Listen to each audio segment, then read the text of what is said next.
Olá, meu nome é André Andriolo. Hoje é dia 20 de maio de 2024. Estamos começando mais um estudo decifrando o Antigo Testamento com a visão espírita.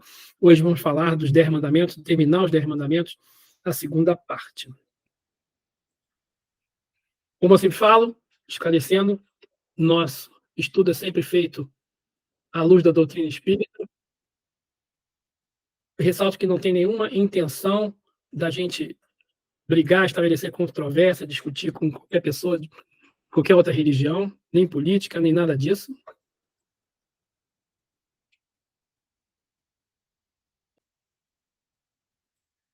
Bom, então hoje nós vamos falar dos códigos, das leis morais e também vamos começar a falar um pouquinho do tabernáculo, tá?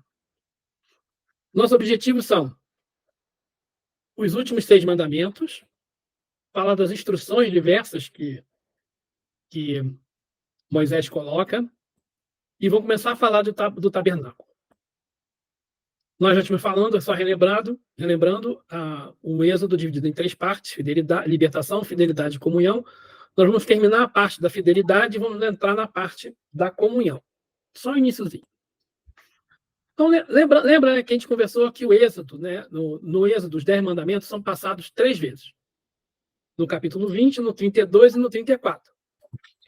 E aí eu deixei como dever de casa para vocês lerem o 32, né, de 15 a 20. Quem leu aí? O que aconteceu ali? Fala, mãe. Estou perdido aqui. No capítulo 20, né, a gente viu que Moisés sobe o Monte Sinai e desce sem as tábuas. Ele passa oralmente, né, de forma oral, o decálogo. No 32 é diferente. O que acontece? Quem quer contar aí? Ninguém quer contar? Ninguém fez dever de casa? Meu Deus. André, eu realmente não fiz, senão eu já estaria contando tudinho já, tá? Eu fiz, espera aí. Bom, aqui vai falar 32, quer dizer, aqui na Bíblia que eu sigo, né? O bezerro de ouro. Então, Moisés, ele vai ao monte, né? E fica lá um monte de tempo. E aí o povo se acerca de Arão. E fala com Arão que Moisés foi, não volta, e o que aconteceu, e que eles não podem ficar assim. Vamos esquecer Moisés, vamos fazer diferente, né? Então, Arão manda recolher ouro, né, das pessoas todas, do povo todo, e faz esse bezerro de ouro, onde eles vão ficar. Moisés, quando chega, eles estão adorando esse bezerro de ouro, né? E aí, aqui também que ele fala: no dia seguinte, madrugaram, ofereceram holocaustos, quer dizer, ofereceram sacrifícios daquele bezerro de ouro, porque começaram a ter ele como um Deus. E Moisés fica indignado quando ele desce, né, do monte.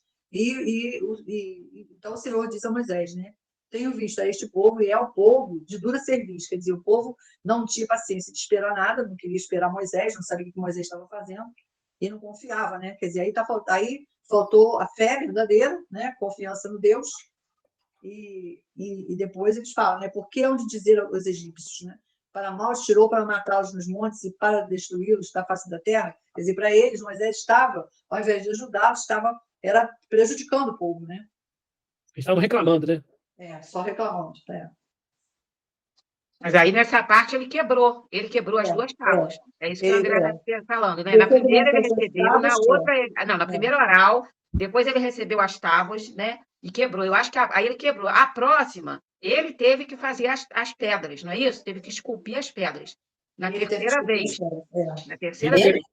Na terceira vez ele sobe com as pedras. Isso. E Deus marca, e Deus crava nas pedras com fogo, né?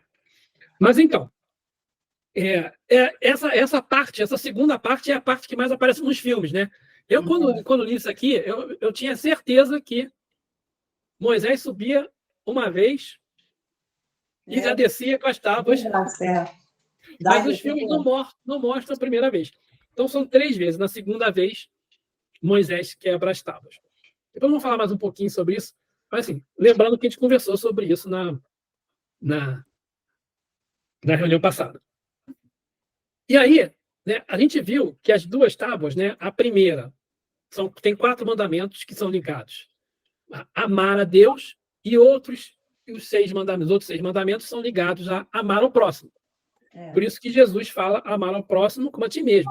Por isso que Nicodemos fala isso para Jesus. quando Jesus pergunta para ele. E ele fala: amar a Deus com todo o teu sentimento, com toda a tua força, e ao próximo como a si mesmo. Que também aparece lá em Isaías: amar ao próximo como a si mesmo. E amar a Deus e ao próximo como a si mesmo. Então, vendo essa situação, né, a gente também descobriu, a gente terminou a semana passada, falando que aqueles primeiros 4 mandamentos, eles falam de relacionamento entre o homem e Deus, e os outros 6 vão falar mais dos relacionamentos entre homem e homem, entre ser humano e ser humano. Né? Então, existe essa divisão aí, né, no relacionamento, na diferença de relacionamento nos 10 mandamentos. Os 10 mandamentos todos falam sobre relacionamento. Sobre o relacionamento do homem com Deus e do homem com o homem. Tá bom? Então, vamos falar do primeiro mandamento de hoje, que honra teu pai e tua mãe. Honra teu pai e tua mãe, conforme lhe ordenou Yahvé, para que os teus dias se prolonguem e tudo corra bem na terra que Yahvé, teu Deus, te dá.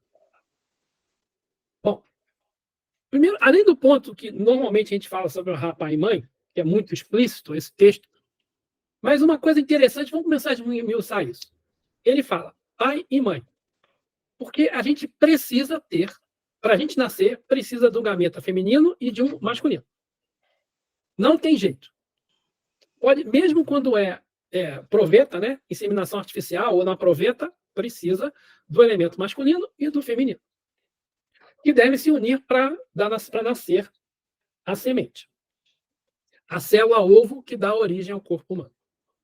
Então, eu separei aqui, no livro Missionários da Luz, no capítulo 13, é chamado Reencarnação. Então, o André Luiz vai com o Alexandre, que é o guia dele, para acompanhar um caso de reencarnação do Segismundo. E eles vão na casa da família, onde o Segismundo vai nascer. Quando eles chegam lá, o Segismundo está muito triste, amuado no cantinho, né? E aí o Alexandre e o André ficam perguntando: o que está acontecendo? Por que ele está tão triste assim? Aí o Alexandre falou: olha, ele está preocupado porque ele cometeu vários crimes em outra vida. Crimes contra o pai, que se chama Adelino. E aí ele está com medo, porque o pai está rejeitando o nascimento dele, apesar de ter concordado antes de reencarnar. E aí ele conta a história. O pai está muito triste, muito chateado, está falando de trabalho, preocupado com o trabalho, monossilábico. E aí ele fala com a esposa, com a Raquel, e diz que ele está tendo pesadelos com um fantasma que quer matar ele. Toda noite ele tem esse pesadelo com esse fantasma que quer matar ele. Aí o Alexandre fala assim: olha, esse aí é um dos maiores problemas para a reencarnação. Como consequência desses pesadelos, ele não está dormindo bem, ele não está nem conversando direito com a esposa. Está monossilábico. E um dos maiores empecilhos é o casal que não se relaciona. Como é que vai ter filho? Aí o que eles fazem? Eles têm um outro filho, um filho mais velho. O Alexandre vai para o filho mais velho e começa a perguntar para o pai: pai, você está triste? Ele falou: não, filho, não estou triste, não, é o trabalho. Ah, mas você é mais feliz no trabalho do que em casa? Aí o pai fica meio assim, né, inspirado, o garoto falando inspirado pelo espírito do Alexandre. E aí o garoto vai conversando com o pai, fazendo perguntas, e o pai vai se tocando de que trabalho não tem nada a ver com a vida familiar. E aí o filho pede para rezar, né?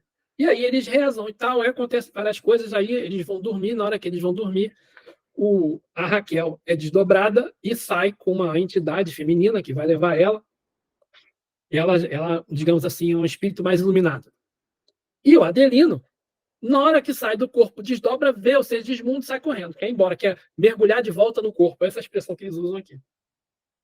E aí há uma conversa e que o Adelino e o Segismundo conversam, o Segismundo pede desculpa, se ajoelha, beija a mão do Adelino, e o Adelino, então, entende que está na hora de perdoar e aí ele volta para o corpo, e aí em outro dia as coisas vão melhorando na família, e aí tudo fica favorável para que o Segismundo possa reencarnar. Inclusive, ele já estava com a programação do corpo que ele ia ter uma doença no coração, e então estava tudo definido. É muito interessante. Esse livro, Missionários da Luz, a gente fala sobre reencarnação. É muito interessante para quem quiser ler. Então, a reencarnação só vai acontecer quando o Adelino e a Raquel quiserem. E aí o filho vai nascer, o Segismundo vai nascer. Mas e quando? E quando acontece de ser uma coisa fortuita? Porque hoje em dia nós temos vários casos de relacionamentos que são assim, rápidos, né? A pessoa conhece e já acontece ali uma gravidez. Como é que funciona isso? E aí é que vem, né, o apelo do aborto e tal. As pessoas não querem ter o filho porque é o fruto de uma relação fortuita, vou falar assim. Então, um tempo atrás, em 2019, nós recebemos uma mensagem na reunião mediúnica e eu vou ler para vocês essa mensagem. A mensagem se chama Reunião Pré-Encarnação. Os nomes aqui foram alterados para que não haja problema aqui. Foi agendada uma reunião pré-encarnação para preparar a vinda do pequeno Gabriel. Era uma reunião diferente do padrão normal das reuniões pré-natal. Ao invés de 2 pais, haviam 4 entidades na posição de progenitores. O reencarnante, confuso, passava pelo processo de esquecimento natural que antecede o processo reencarnatório. Estava sentado no canto, com os olhos marejados, parecendo estar muito triste. O dirigente da reunião se esforçava para manter os 2 casais desdobrados do corpo físico, focados no momento solene. Um dos casais parecia estar alienado, sem entender o que fazia ali. Os 2 eram muito jovens e demonstravam despreparo total para se tornarem pais. O segundo casal, entretanto, parecia ansioso e aflito, prestando muita atenção no reencarnante. O dirigente, então, perguntou ao primeiro casal: vocês estão cientes de que o pequeno Gabriel já se encontra ligado à mãe? Não quero ser mãe, sou muito nova. Se engravidar, vou abortar, exclamou a jovem mulher, olhando para o rapaz ao seu lado. Perguntou: você quer ser pai? Eu? Balbuciou o rapaz, aparentemente alheio ao que acontecia ali. Vocês percebem a seriedade do que acontece aqui? Indagou o dirigente. Não quero ser mãe, sou muito nova, repetiu a menina. Neste momento, a mulher mais madura, que havia permanecido em silêncio até agora, se manifestou aflita. Por favor, não negue essa criatura a oportunidade de nascer. Eu fico com ele. O marido, surpreso, pois eles a princípio queriam uma menina, mas ciente de sua tarefa de pai, de companheiro na luta na terra, amparou a esposa carinhosamente. Sim, se necessário, ficaremos com ele, disse o pai. O dirigente então esclareceu que o pequeno Antônio tinha ligações fortes com a futura mãe e com o casal que dizia querer acolhê-lo. A menina repetia desesperada: eu não quero, não posso ser mãe, não tenho condições, exclamou em prantos. Pode levar, pode levar. Eu fico com ele. Nós ficamos com ele, exclamou a emocionada mulher, acompanhada pelo marido. Antônio levantou os olhos agradecidos para sua futura família e falou enternecido: muito obrigado. E assim, depois de 2 anos, Antônio foi acolhido, adotado na família que recebeu Antônio com muito carinho. O amor dos pais adotivos é a prova de que as ligações de sangue não são únicas, não são as únicas que importam. Os laços espirituais podem transmitir tanto amor quanto os laços de carne. Então, essa história, né, que é uma história real, a gente sabe, ela mostra que, mesmo quando a criança é adotada, os pais estavam lá. Olha só que interessante. Os pais adotivos estavam lá. Então, né, quando a gente fala, né, do papel de pai e de mãe, a gente pensa logo em Jesus, porque Jesus fala assim: quem é minha mãe? Quem são meus irmãos? Está lá em Mateus, capítulo 12. Né? Aí diz para os discípulos: eis aqui minha mãe e meus irmãos, estendendo a mão para os discípulos. Porque qualquer um que fizer a vontade de meu Pai Celeste, esse é meu irmão, minha irmã e minha mãe. Porque a família espiritual é importante também. Não só a família de carne. Aí em outro lugar ele fala, não penseis, também Mateus, que vim trazer paz à terra. Não vim trazer a paz, mas a espada. Pois vim causar divisão entre o homem e seu pai, entre a filha e sua mãe, entre a nora e a sogra. Quem ama seu pai ou sua mãe mais do que a mim, não é digno de mim. Quem ama seu filho ou sua filha mais do que a mim, não é digno de mim.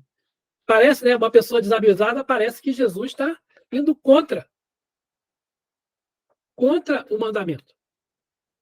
Ele está mostrando que os relacionamentos são maiores do que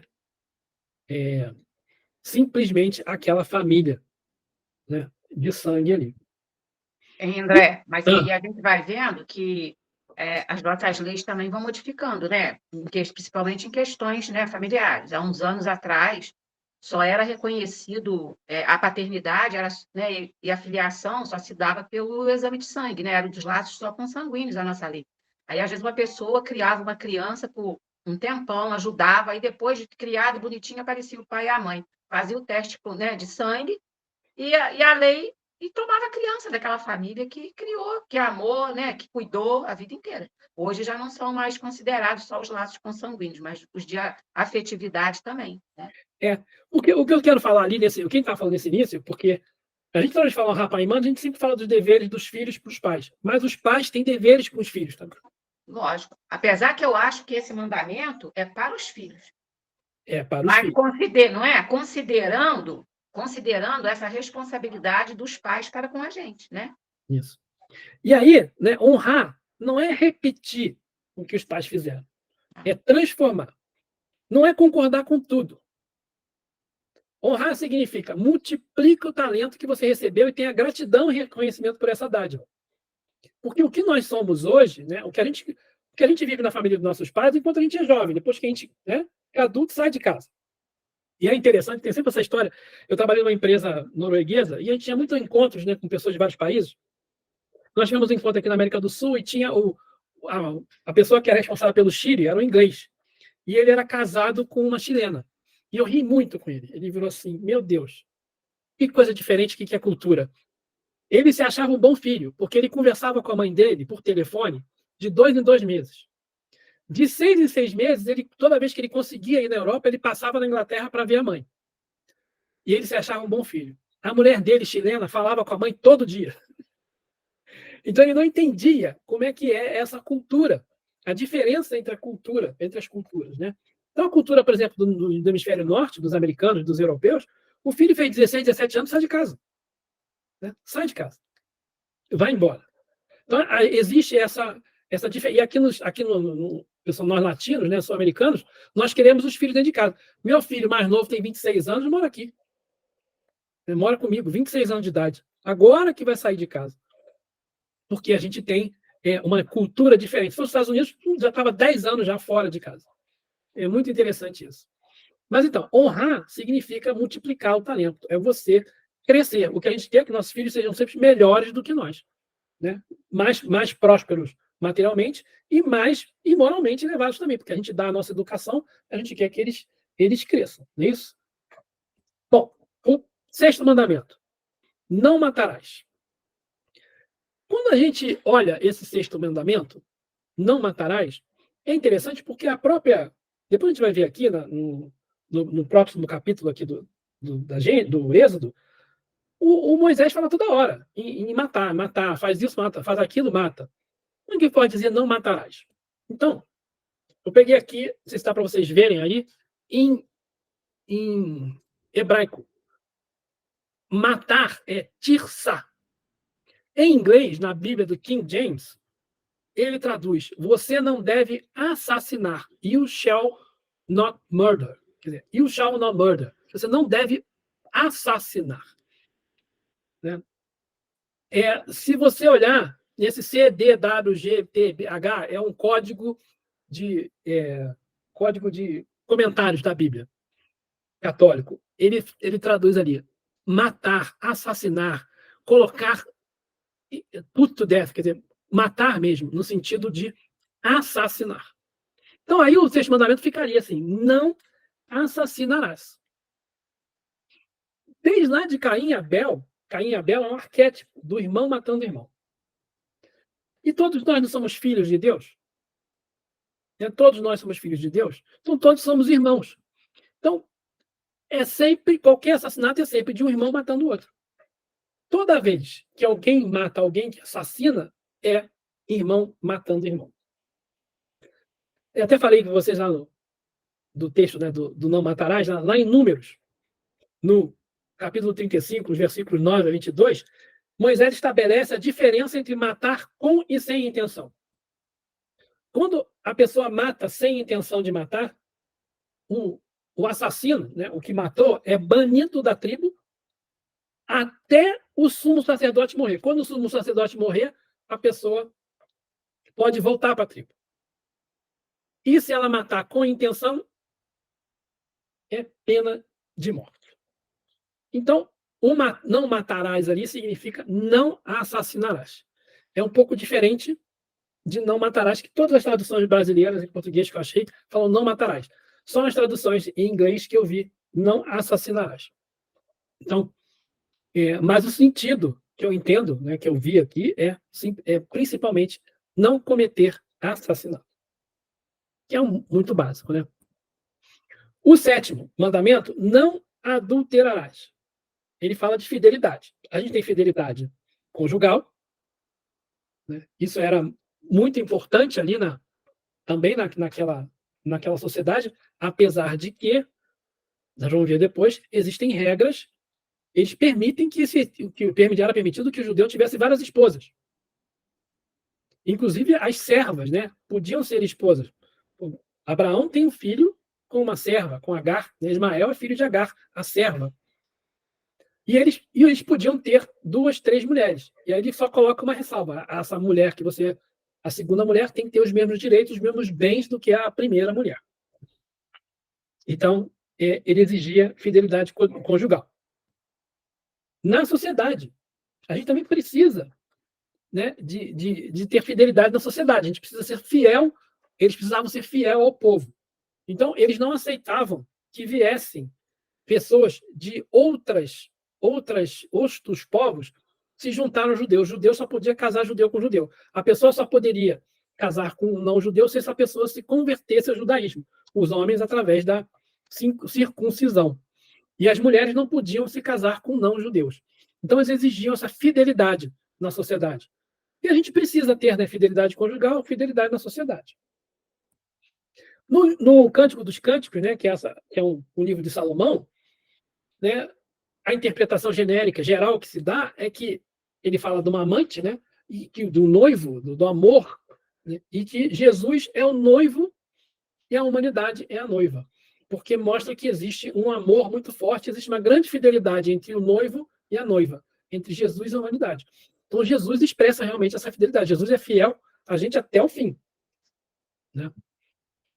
Então, a fidelidade também fala da idolatria. A gente não deve, né, ser fiel, ser idólatra, ser fiel a ponto de ser idólatra. Fidelidade é uma coisa, idolatria é outra. Então, a gente deve fidelidade a Deus. A aliança com Deus não é mais só o arco-íris. Lembra quando Moisés, né,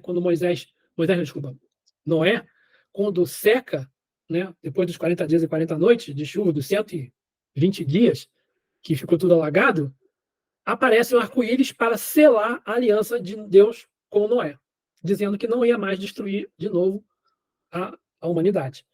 Com Abraão, a aliança era a circuncisão, né? Fazia a circuncisão para simbolizar a aliança. Agora, a comunhão já a aliança é um casamento, é uma comunhão. E Deus é fiel. Ele exige fidelidade de volta. Então, pensando nesse mandamento, quão fiel nós somos aos nossos valores? Quão confiável nós somos? Como é que eu sou? Quais são os meus valores? Os meus valores são os valores espíritas. Então, eu sou fiel a todos os valores espíritas ou tem coisa que dá para dobrar, dá para deixar de lado, né? Muitas vezes a gente passa por isso, né? Nós temos esse problema. Quando é com os outros, a gente a gente exige que seja assim. Quando é conosco, a gente flexibiliza. Alguém tem algum comentário? Não, né? O 8º mandamento é não roubarás. Isso é bem interessante. Quando a gente fala naquela história do morador de rua que devolve a carteira cheia de dinheiro, dá notícia, primeira página, tudo quanto é jornal, né? Não tem mais jornal impresso, mas na internet, né? O morador de rua achou uma carteira com $3.000 em espécie lá em Copacabana e foi lá e devolveu tudinho. Tudinho pro dono. E as pessoas ficam espantadas. Nossa! Né? Se fosse eu pegava. O que será que aconteceu ali, né? Esse morador de rua já superou o não roubarás. O que também está relacionado a ele ser fiel aos princípios. Exatamente. Fiel aos seus princípios. Fiel ao princípio, né? E esse morador de rua, mesmo ele precisando do dinheiro, ele já superou o não roubarás. Já é uma aquisição do espírito. Ele precisa resolver outras coisas, mas roubar dinheiro ele não precisa mais. Então, o não roubarás significa não devemos nos apropriar do que não é nosso, seja material ou intelectual. Eu falo esse intelectual porque há pouco tempo, né, 2 anos atrás, 1 ano e meio atrás, eu fiz um mestrado e uma das grandes preocupações que existe hoje em dia no meio acadêmico é o plágio. O plágio do texto. Né? As pessoas roubam o texto dos outros e publicam como se fosse deles. É impressionante. Então, quando vai se publicar um artigo numa revista importante, existem softwares que fazem essa busca para procurar se o texto é parecido com outro que já foi publicado, porque senão se publica a mesma coisa e alguém leva os louros do outro. Né? O plágio. Então, não devemos nos apropriar do que não é nosso. Lá em Levítico, de novo, né? Moisés fala: ninguém dentre vós cometerá roubo, nem usará de falsidade ou mentira para o seu compatriota. Ele já está falando também de mentira e de outro mandamento. No livro Fonte Viva do Emmanuel, no capítulo 142, ele fala lá: não furteis. Comentando um texto de Paulo, que está lá na carta aos Efésios. Aquele que furtava, não furte mais. Aquele que roubava, não roube mais. Antes trabalhe, fazendo com as suas mãos o que é bom, para que tenha que repartir com quem tiver necessidade. Aí Emmanuel comenta: existem roubos de variada natureza, que não são catalogados no Código de Justiça da Terra. Alguns já são, tá? Mas na época que ele escreveu isso, não é. Furto do tempo aos que trabalham. E, às vezes a pessoa está trabalhando e a gente vai lá e perturba a pessoa. Às vezes a pessoa tem que ir para o centro, né? E aí chega alguém lá: não, por que não é do centro? Espera um pouquinho, tu já vai lá para aquele lugar lá, fanático, não sei o quê. Então, o furto do tempo dos que trabalham. Não estou falando dos outros para a gente também faz isso com os outros, tá? Assaltos à tranquilidade dos outros. Aquela implicância, né? O outro está tranquilo, a gente chega lá e vai lá e perturba a pessoa. Né? Meu filho do ontem estava aqui, o meu do meio, ele brincando com a Flávia, né? Tá tudo muito calmo. Pai, vamos fazer alguma coisa para perturbar a mamãe. Aí, mãe, vamos jogar fora o liquidificador e comprar um novo. Aí, Flávia, o que vocês vão fazer? O liquidificador está com defeito. Vamos jogar fora, comprar outro sem falar com ela. Quer dizer, vamos perturbar a tranquilidade. Né? Não é assim que funciona. Né? Tem gente que quer perturbar a tranquilidade dos outros. Depredação na confiança alheia. Às vezes a pessoa tem confiança em alguma coisa, a gente vai lá, faz uma fofoca e rouba a confiança que aquela pessoa tem em determinada situação, em determinada pessoa. A fofoca, a calúnia. Isso é roubo. Invasão dos interesses dos outros. Quantas vezes nós não estamos nem aí para o negócio, aí você vê que teu amigo se interessa por aquilo e você começa a se interessar pelaquela coisa que a outra pessoa está empolgada e a gente às vezes quer até roubar o interesse dos outros. Apropriações indébitas através do pensamento, o Emmanuel fala. A gente rouba, né, a tranquilidade dos outros pensando besteira, pensando mal para elas, mandando vibrações negativas. Expoliações da alegria e da esperança. Existem pessoas que não podem ver os outros felizes. A gente vai lá, faz tudo para estragar a felicidade do outro. Ele termina. Procura, acima de tudo, ocupar as tuas mãos em atividades edificantes, a fim de que possa ser realmente útil aos que necessitam. Então, o não roubarás, ele significa muito mais do que simplesmente pegar um dinheiro, pegar um relógio, pegar o carro, roubar o cavalo, o boi de alguém. Né? É uma coisa mais importante. O 9º mandamento é não dirás falso testemunho. Então, não oferecer falso testemunho vai muito além do que uma testemunha jurídica num tribunal. Né? O testemunho que a gente dá por cada consciência é muito mais amplo do que uma obrigação judicial. O testemunho que cada um de nós, cada pessoa dá, é muito mais amplo que a obrigação judicial. O testemunho do Espírito imortal é: eu preciso ser fiel ao que eu sei e ao que eu vi. De novo, volta lá no fidelidade. Está um ligado com o outro, né? E é sempre falando do relacionamento da gente com o outro e da gente conosco mesmo. A mentira. O Haroldo Dutra Dias fala assim: no mundo de expiação e prova, tudo está baseado num certo grau de mentira. As instituições, as relações. Ele afirma que a gente não tem evolução suficiente para toda a verdade. E quantas vezes a gente não fala a verdade inteira, né? A gente chega vai falar com uma pessoa, a gente usa um polimento, a gente precisa esconder alguma coisa para a gente falar com o outro o que vai acontecer. Não é assim que funciona? Eu não estou dizendo que a gente tem que chegar e falar a verdade, não, porque às vezes você chega, né, e fala sem preparar, né, como é que fica? Como é que fica o relacionamento?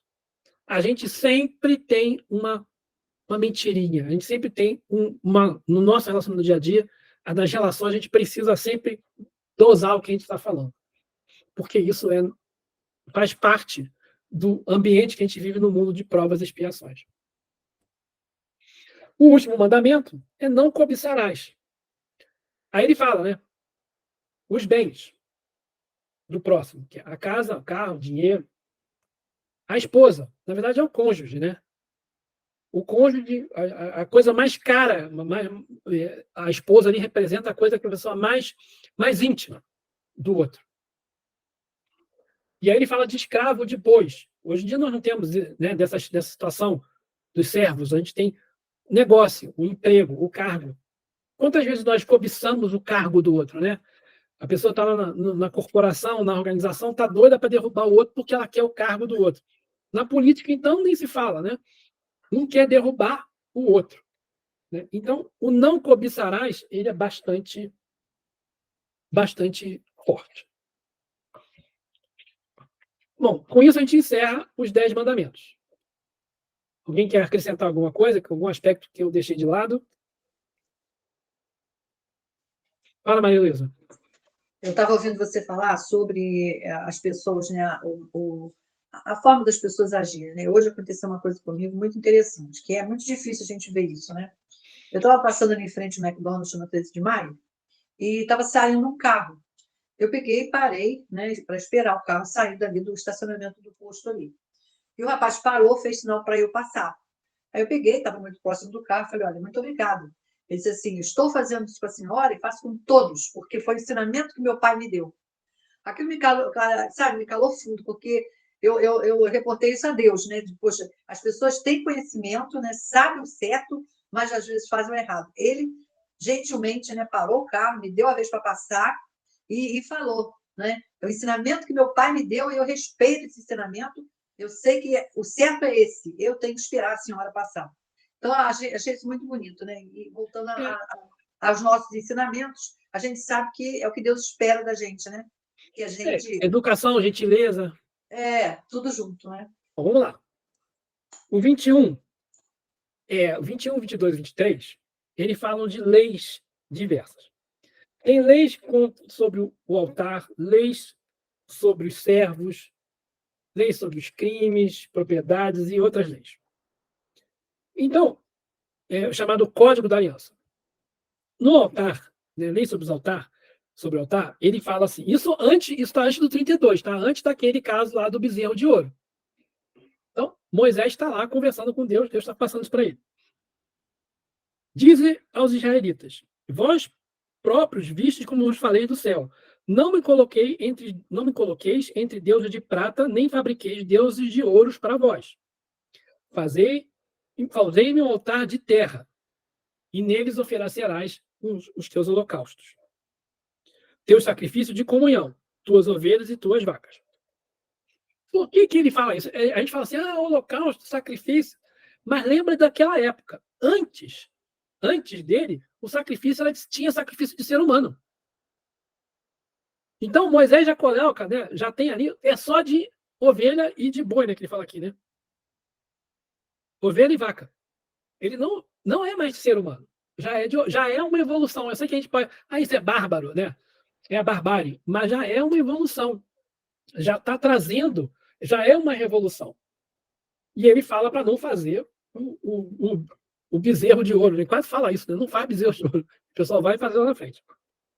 A lei sobre os servos, sobre a escravidão. Isso aqui, na época, existia essa história do escravo. E a pessoa podia ser vendida para pagar dívida. Entre eles mesmos, do mesmo povo. E ele começa assim, no 21, capítulo 21, no versículo 2.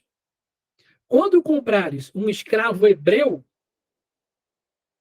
quando você comprar um escravo do teu próprio povo, ele vai servir 6 anos e no 7º partirá livre.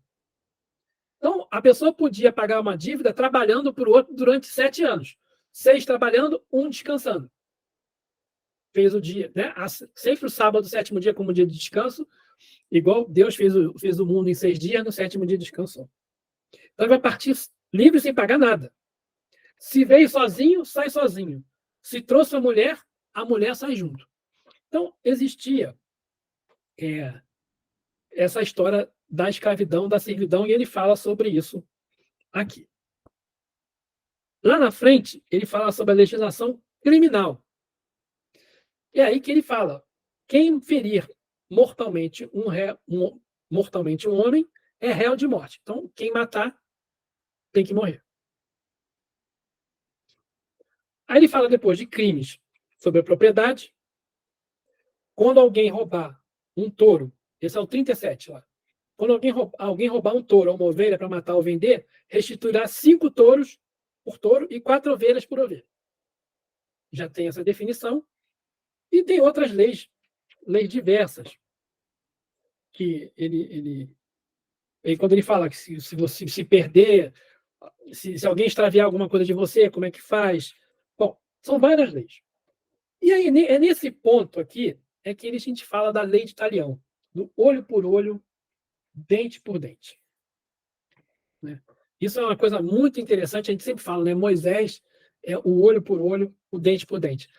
Que veio do Código de Hammurabi, eu já conversei com você, é também uma evolução. Porque antes, lembra lá quando a gente falou dentro da família de Jacó, né, que uma das irmãs, uma das netas dele, ela namora com o filho de um rei, com um príncipe, antes de casar, eles vão lá e matam todo mundo, dizimam a tribo toda. Então, antigamente era assim o crime. Faziam um crime, não matava só a pessoa que cometeu o crime, matava a família toda, a tribo toda. Então, o olho por olho, dente por dente, veio aí para acabar, para melhorar esse relacionamento daquela época. O problema é que nós ainda temos o olho por olho muito arraigado dentro de nós. Quantas vezes a gente vê na nossa sociedade as pessoas falando, né? Eu fico vendo comentários aí nas redes sociais que são isso, olho por olho, dente por dente. Fulano matou, né, numa disputa lá, um policial com os marginais morreram, e o pessoal usa, né? Bandido bom é bandido morto. É o olho por olho, dente por dente. Então, muitas pessoas ainda pensam assim. E espíritas também pensam assim. Crentes, né? Os crentes, eu digo, que acreditam em Cristo, católico, protestante, ainda existem pessoas que pensam que bandido bom é bandido morto. Olho por olho, dente por dente. Pensam na vingança. Então as pessoas às vezes pensam, queremos justiça. O que elas querem não é justiça, é vingança. Porque justiça é diferente. E a gente não gosta das leis, que as leis estão erradas, que o juiz é permissivo. Mas a lei dá essas... Eu não sou advogado, mas existem pessoas que estudaram e muito para isso. E nós temos, então, os juízes que estudam a lei e decidem de acordo com a lei. Então, o que nós temos hoje em dia? Quando alguém nos causa um prejuízo, nós temos duas opções. Entrega para Deus e deixa que a justiça divina repara, ou fazer justiça com as próprias mãos, que nós temos o livre-arbítrio para fazer isso, né? Então, porque a gente é muito movido pelo instinto. Afinal de contas, quantos milhões de anos nós passamos, né, o princípio inteligente passou nos reinos inferiores? Quantos milhões de anos nós ficamos no reino animal, em que o instinto vigorava, né? Eu fiz um estudo outro dia lá no centro, a gente só está 200 ou 300 mil anos em corpos de seres humanos. Se pensar da humanidade aqui na Terra, né? Os seres humanos apareceram aqui 250, 300 mil anos atrás, 200 mil anos atrás. Então, 200 mil anos de evolução em corpos humanos, contra alguns bilhões de anos de evolução nos reinos inferiores. 1 bilhão de anos. Então, o instinto ainda é muito forte. Por isso que a gente tem essa vontade, né? Esse impulso. Porque a gente ainda está muito próximo da animalidade. Quando Kardec coloca lá, né, a escala espírita, ele coloca lá que os espíritos impuros são os espíritos onde ainda existe a predominância da matéria sobre o espírito. Onde existe a predominância do instinto sobre a razão. Nós somos ainda muito ligados à matéria, muito ligados à animalidade, ao instinto. Por isso que é importante a gente começar a se conhecer, a lidar com as nossas emoções primárias, né? Nós temos psicólogo aí, eu sei, né? É muito difícil a gente se conhecer. Porque o que nós colocamos aqui, o que eu coloco para vocês, né, é uma máscara. Que vocês estão, todo mundo aqui está com uma máscara. Atrás, a minha sombra é quem eu sou verdadeiramente. A gente tem uma máscara para ajudar na sociedade. O nosso objetivo, nossa missão é a gente se conhecer para saber o que é da minha sombra que dá para melhorar. E aí que é a tal da inteligência emocional. Porque a inteligência emocional é quando o instinto sobrevém, vem aquela emoção forte, aquele sentimento de ódio, de raiva. A emoção que te leva a sensação te leva para a emoção te leva para o sentimento, que o sentimento a gente às vezes vai para o lado do instinto. E aí nós reagimos como animais, às vezes atacando, às vezes nos defendendo. Ou nos tornamos agressivos, ou nos tornamos parados, covardes. Né? Depende de como a gente lida com a situação. Em vez de enfrentar a situação de frente, nem com ataque, nem com covardia, mas com coragem e lucidez. Né? Então, uma coisa interessante sobre o capítulo 32, eu não sei, vocês leram, mas ninguém falou sobre isso. Quando Moisés sobe a montanha, isso acontece no 24. E ele sobe da montanha, Moisés fala assim, sobe a Yahvé, tu, Moisés, né? Arão, Nadab, Abiú e 70 anciões de Israel, e adorais de longe. Só Moisés se aproximará de Yahvé. Os outros não se aproximarão dele, nem o povo vai subindo com ele. Então é como se fosse 3 níveis. O povo embaixo, Arão, Nadab, Abiú e os 70 anciões no meio, e Moisés sozinho lá no topo, conversando com Deus. E ele ficou 40 dias e 40 noites. Foi aí, e aí enquanto ele conversava, né, o povo vendo lá embaixo, Moisés conversando, raios, trovões, nuvens lá no topo da montanha. E o povo não sabia o que estava acontecendo e começou a reclamar. Foi aí que chamaram Arão, Arão desceu, e aí foi que fizeram o bezerro de ouro, porque ele ficou 40 dias e 40 noites. Lembra do 40? O 40 aparece toda hora, né? No momento de transformação, como se fosse uma gestação, 40 semanas, 40 dias, 40 noites, né? O número 40. 400 anos de escravidão, 40 anos no deserto. Então, o 40 aparece aí de novo. E aí, quando Moisés desce e encontra lá o pessoal com bezerro de ouro, ele vai, fica com raiva e quebra as tábuas, né? Bom, no capítulo 25, Deus começa a falar sobre o tabernáculo. Vocês já ouviram falar do tabernáculo? Então, alguns lugares traduzem como o santuário. Né? O tabernáculo tinha essa cara aí. Ele no Êxodo e no Levítico, principalmente no Levítico, essas medidas aqui são todas bem definidas. Depois eu vou mostrar para vocês. O material, como é feito, a quantidade de pilares, o tamanho dessa porta importa, o material da tenda, o véu aqui, né? Quem pode entrar aqui, quem pode entrar ali dentro, tudo isso é definido. Quem fica em volta do tabernáculo, em que disposição, tudo isso é definido. O tabernáculo é dividido em 3. Moisés, quando subiu lá no monte, ficou lá embaixo. O povo, no meio do caminho, ficou Arão, Abiú, né, e os 70 sacerdotes, anciãos, e só Moisés subiu. Lembra do 3. Então, o lugar, vou botar aqui. O tabernáculo ele tem 100 côvados, que é 45 metros, alguns falam 43 metros, alguns falam 50, depende da tradução. Fiquei no meio, 45. Um côvado era a medida do cotovelo à ponta do dedo. Isso é a medida de um côvado. E mais ou menos 45, 43, 50 centímetros, depende do tamanho do braço, né? Mas era essa medida, um côvado. 45 metros de largura e 25 metros. 22,5 de largura e 45 metros de comprimento. A porta, ela era um pouco mais estreita, 9 metros.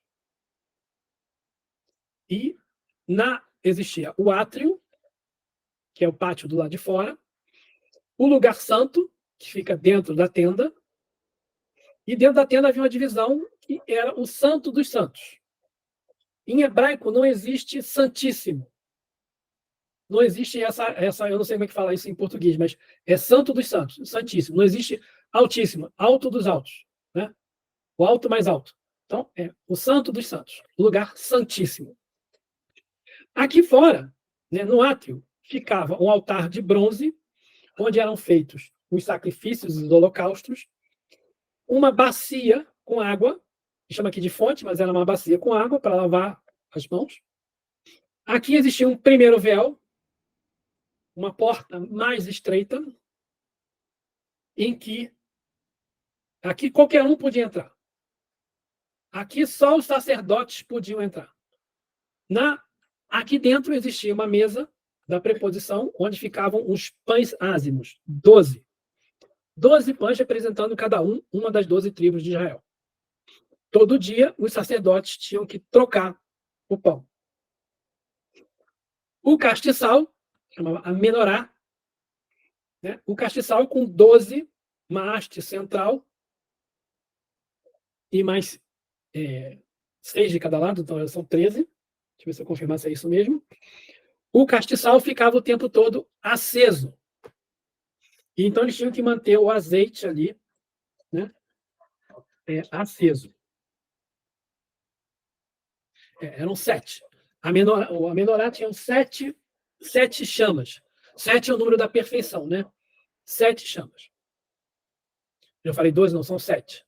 7 chamas. Uma central e 3 do lado, 3 do outro. 3 braços do lado, 3 braços do outro.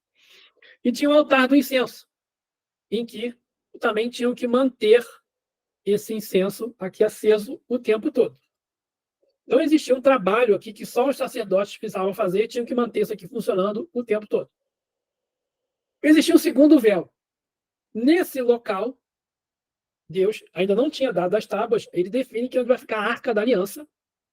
A Arca da Aliança ia ficar guardada pelos 2 anjos, os 2 querubins, representando os 2 querubins que ficavam na porta do Éden, né, com as suas asas para dentro, protegendo a arca, e dentro da Arca da Aliança seriam colocadas as tábuas da lei.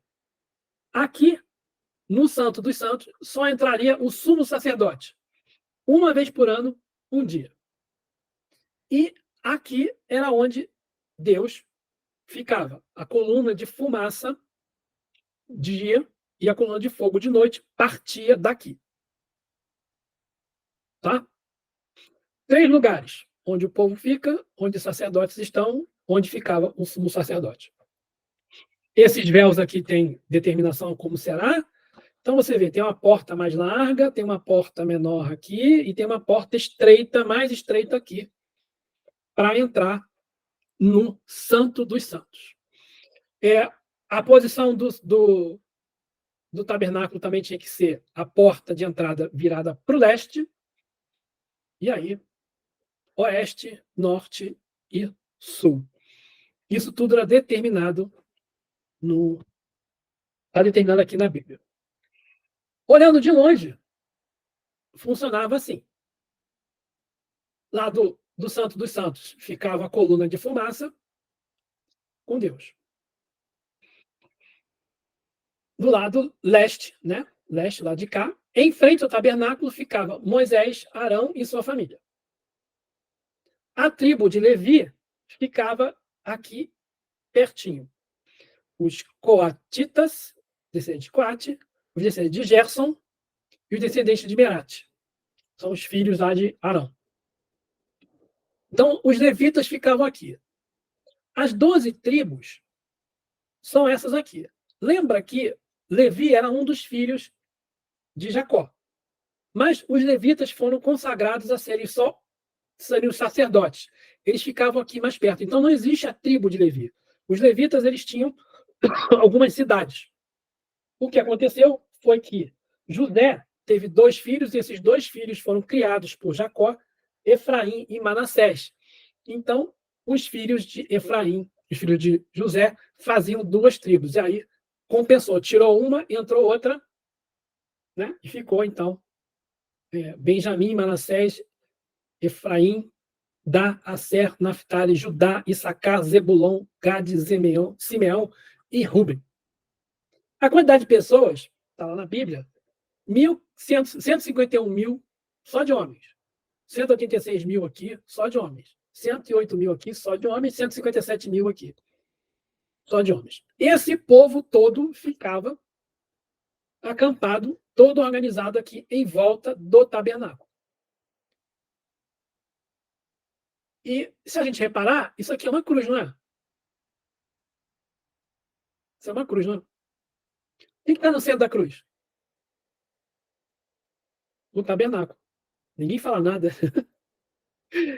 Não, estou esperando tu falar. Porque eu queria uma... Por exemplo, eu me lembro que eu peguei uma parte que eu li aqui, essas orientações para a construção, foi Yahvé que deu a Moisés? Sim. Não é? Uhum. Aí eu acho engraçado manter aquele altar de bronze para os sacrifícios, né? Porque lembra que o sacrifício ele é uma evolução. Semana que vem nós vamos falar desses utensílios. A gente vai falar do altar do sacrifício, nós vamos falar da bacia para lavar a mão, nós vamos falar da mesa onde fica os pães ázimos, vamos falar da menorá, e vamos falar do incenso, e vamos falar da arca. Tá. Não sei se vai dar para falar tudo semana que vem. Mas, se a gente olhar isso aqui, né, esse formato de cruz, Jesus foi o quê? Crucificado. No centro da cruz estava o coração de Jesus. O que está no centro dessa cruz aí? O tabernáculo. O que está no tabernáculo? Deus. Então, por isso que os católicos, os protestantes, falam que o tabernáculo é a representação de Jesus na Terra. Os três locais, o caminho, a verdade, a vida. Passar pela porta estreita. Né? Os 3 ordens de espíritos impuros, só esses podem ficar aqui. Os espíritos bons, esses já podem entrar aqui. Mas só os puros vê e compreendem Deus. Questão 244 do Livro dos Espíritos. Os inferiores o sentem e adivinham. Os espíritos superiores, né, já conseguem conhecer Deus, e os puros já conseguem ver Deus. Já conseguem compreender Deus, e aqui já conseguem ver Deus. E toda a religião judaica, ela gira em torno disso aqui. Então, na época de Jesus, não existia mais o tabernáculo, existia o Templo de Jerusalém. O Templo de Jerusalém foi idealizado por Davi, e é interessante, eu esqueci o nome do personagem, mas Davi foi alertado para não fazer o templo. Porque Deus dizia que não ia habitar nada feito pelo homem. Mas Davi, mesmo assim, faz o templo. E aí o templo é destruído pelos babilônicos, né? O Davi não, quem faz é o Salomão. É destruído. E depois ele é refeito novamente. E é destruído novamente, e depois é feito em Jerusalém, e o terceiro templo também é destruído depois de Jesus. Por isso que quando Jesus chega no templo, e ele chega e vê que aqui, né? Aqui é um lugar só para... Todo mundo não podia entrar, mas quem entrava aqui, a gente vai ver, já é para fazer o sacrifício. E quando chega lá no Templo de Jerusalém, estava cheio de gente vendendo. Não é lugar para isso. E aí ele briga com o pessoal, porque o pessoal estava vendendo nessa região. Porque o Templo de Jerusalém também tinha o mesmo formato. Não era do mesmo tamanho, mas tinha o mesmo formato. Então, na semana que vem, nós vamos estudar o porquê dessas coisas aqui e qual relação isso tudo aqui tem com a nossa vida, qual a importância que isso tem, como a gente vai correlacionar o tabernáculo com a evolução do espírito, como a gente vai relacionar o tabernáculo já com uma predição, com uma previsão da vinda de Jesus, né? E a gente vai ver que o sacrifício feito aqui tem a ver com a nossa encarnação. Vamos ver um monte de coisa. Não quero falar, mas já estou com vontade, a língua está coçando, se deixar, eu vou falando. E nós vamos ver também por que dessa distribuição aqui, e também existem, cada tribo dessa aqui tem um estandarte. E cada estandarte desse, vou falar assim, cada tribo, dessas 3 tribos aqui, 3, uma vai na frente, quando eles se movem no deserto, uma vai na frente.